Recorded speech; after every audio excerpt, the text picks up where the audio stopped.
सगळ्यात महत्त्वाची गोष्ट हा जो तुम्ही प्रश्न विचारला आहे, नाशिकचं प्रकरण असेल किंवा गेल्या काही वर्षातली महाराष्ट्रातली वेगवेगळी प्रकरणं असतील, आपण सगळेजण पाहतो आहे की सातत्यानं अशा प्रकारचे प्रकार, अशा प्रकारच्या गोष्टी थांबण्याचं काही नाव घेत नाही. आणि त्याचं कारण असं आहे की ह्या भोंदू बाबा बुवांनी आपली जी दुकानं थाटली आहेत, दोष फक्त ह्यांचा नाही आहे, दोष लोकांचा आहे. मी नेहमी गेल्या काही दिवसांपासून सातत्यानं सामान्य पातळीवर लोकांना हे सांगण्याचा प्रयत्न करतो आहे की दोष त्या दगडाचा नाही, दोष त्या मस्तकाचा आहे जे चुकीच्या ठिकाणी झुकलं जातं आहे. आणि म्हणून येणाऱ्या काळामध्ये आपण कुणाच्याही चरणावर डोकं ठेवत असू, कोणाचंही दर्शन घेण्यासाठी, नमस्कार करण्यासाठी कोणाच्याही पायावर वाकत असू, तर आपण सर्वात अगोदर त्यांचं चारित्र्य आणि त्यांची पात्रता तपासली पाहिजे.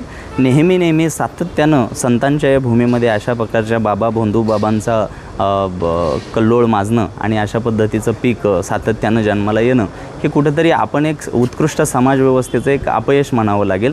त्याच्यामुळे येणाऱ्या काळामध्ये आपण काय करावं की शॉर्टकटच्या नादात कोणाच्याही पायावर नतमस्तक होण्या अगोदर त्या व्यक्तीचं जीवन समाजाभिमुख आहे का, लोकाभिमुख आहे का, याचा विचार आपण करायला हवा. काय वाटतं, काय कारवाई त्यांच्यावर झाली पाहिजे?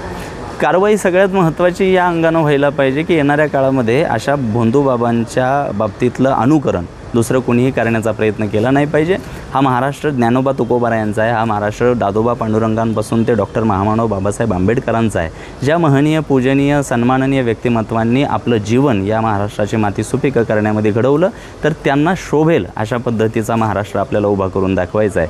येणाऱ्या काळामध्ये अशा भोंदू बाबा बुवांचं पीक जन्माला येणार नाही याची काळजी घेण्यासाठी आपण अत्यंत डोळसपणानं, पारदर्शीपणानं, विद्वत्ता आणि समाजाभिमुख कार्य असणाऱ्याच लोकांच्या पायावर डोकं टेकवलं पाहिजे. जनतेला काय आव्हान?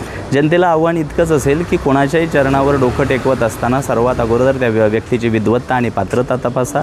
कोणाच्याही चरणावर डोकं टेकवत असताना, कोणाच्याही पायावर नतमस्तक होत असताना त्या व्यक्तीचं आयुष्य समाजाभिमुख, लोकाभिमुख आहे का हे तुम्ही तपासायला हवं. कुठलाही भोंदू बाबा जेव्हा समाजाचं नुकसान करतो तेव्हा दोष फक्त त्या एकट्या बाबा बुवाचा, त्या भोंदू बाबाचा नसतो. शॉर्टकटच्या नादात परिश्रम ना करून फक्त कुठल्या तरी चमत्काराची वाट पाहताना जेव्हा लोक अशा भोंदू बाबांच्या पायावर डोकं टेकवतात, तेव्हा ते सुद्धा या समाजव्यवस्थेच्या अत्यंत निरोगी व्यवस्थेला सुरुंग लावण्याचं एक कारण ठरतात. आणि म्हणून लोकांना मी एकच आवाहन करेन, येणाऱ्या काळामध्ये अत्यंत डोळसपणानं आपण चारित्र्य आणि पात्रता असलेल्याच लोकांना नेतृत्व करण्याची संधी दिली पाहिजे.